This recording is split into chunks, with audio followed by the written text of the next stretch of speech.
Hello everyone.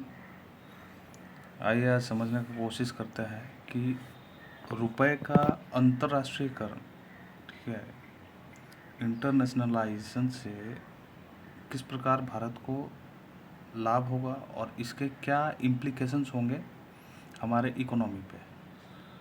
तो इसका अर्थ क्या है? ठीक है, अभी विश्व में चल रहा है डी डॉलराइजेशन।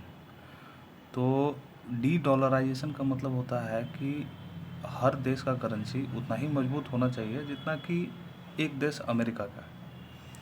तो रुपए का अंतर्राष्ट्रीयकरण से क्या मतलब है, इसके विषय में थोड़ा जानकारी लेते हैं।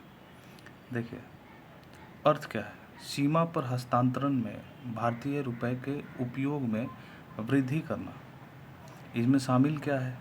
आयात और निर्यात के लिए रुपए का उपयोग, चालू और पूंजी खाता हस्तांतरण के लिए रुपए का उपयोग, भारतीय रुपया चालू खाते में पूरी तरह लेकिन पूंजी खाते में आंशिक रूप से परिवर्तनीय है। अब सीमा पे हस्तांतरण मतलब इंटरनेशनल बॉर्डर्स पे, ठीक है, भारतीय रुपए का उपयोग में वृद्धि करना।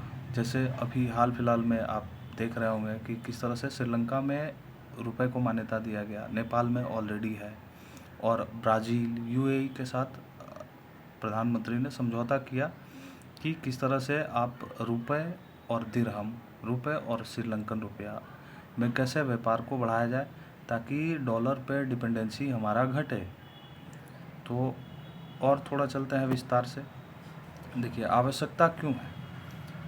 अमेरिका द्वारा अमेरिकी डॉलर का हथियारीकरण प्रबंधों के लिए, ठीक है। अब जैसे हथियारीकरण का अर्थ है कि अमेरिका डॉलर के वजह से, चूँकि डॉलर वहीं छपता है, तो अमेरिका डॉलर के वजह से किसी पर भी सैंक्शन लगा देता है। जैसे हाल फिलहाल में आपने देखा होगा रसिया यूक्रेन युद्ध में किस प्रकार से रसिया पे सैंक्शन लग गया, जबकि उसके पास काफ़ी डॉलर होगा। और उसी प्रकार से ईरान का आप देख लीजिए। तो डी डॉलराइजेशन की लहर, सेकंड पॉइंट है डी डॉलराइजेशन, आप जान ही रहे हैं आप। चीनी मुद्रा रेनबी का बढ़ता अंतर्राष्ट्रीयकरण, ठीक है। अब चीनी मुद्रा का जिस प्रकार इकोनॉमी चाइना का ग्रो कर रहा है, तो उसका जो रेनबी मुद्रा है उसका अंतर्राष्ट्रीयकरण को रोकना है।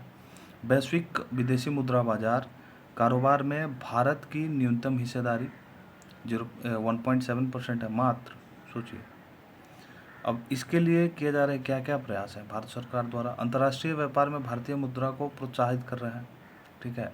विदेशी व्यापार नीति 2023 का प्रमुख घटक है।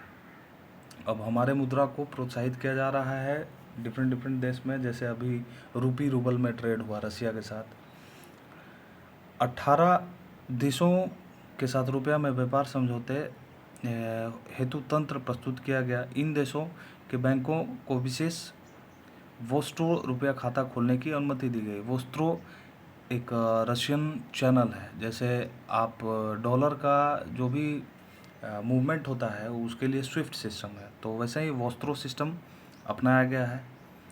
भारतीय रुपया में अंतर्राष्ट्रीयकरण व्यापार समझौता पर परिपत्र 2022। भारतीय रुपये में बाह्य वाणिज्यिक उधार को सक्षम बनाया गया। महत्व देखिए, महत्व क्या है?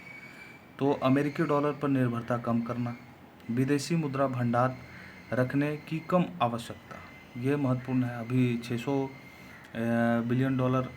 मिलियन डॉलर के आसपास का विदेशी मुद्रा भंडार अपना हो गया है। अब भारतीय व्यापार की बेहतर सौदा निपटान शक्ति, ठीक है। अब व्यापार, अब किसी देश से भी व्यापार करते हैं तो सबसे पहले डॉलर का डिमांड होता है, तो उसको कम करना। मुद्रा की अस्थिरता का कम जोखिम। अब जैसे आप देखिए, अब आप अगर युद्ध स्थिति में चले गए तो आपका मुद्रा अचानक से डाउन हो जाएगा। कैसे? अभी $1 = 80 रुपया है, तो उसी प्रकार से उसका जो जोखिम है उसको कम करना। अब चुनौतियां क्या है? तो रुपया का पूरी तरह से परिवर्तनीय ना होना, अन्य देशों को भारतीय रुपया रखने की कम आवश्यकता, वैश्विक निर्यात में भारत की कम हिस्सेदारी, बाह्य आघातों के प्रति रुपया और अधिक संवेदनशील हो सकता है। रुपया की आपूर्ति पर भारत का कम नियंत्रण। तो ये सब पॉइंट है जो कि मुझे लगा कि आपके लिए इम्पोर्टेंट हो सकता है मेंस के लिए पर्सपेक्टिव से। तो आगे और भी वीडियो देखने के लिए, और भी वीडियो इस तरह का आप चाहते हैं कि मैं बनाऊं, तो आप लाइक और सब्सक्राइब करिए और मैं आगे निरंतर इस तरह की वीडियो बनाता रहूँगा। धन्यवाद।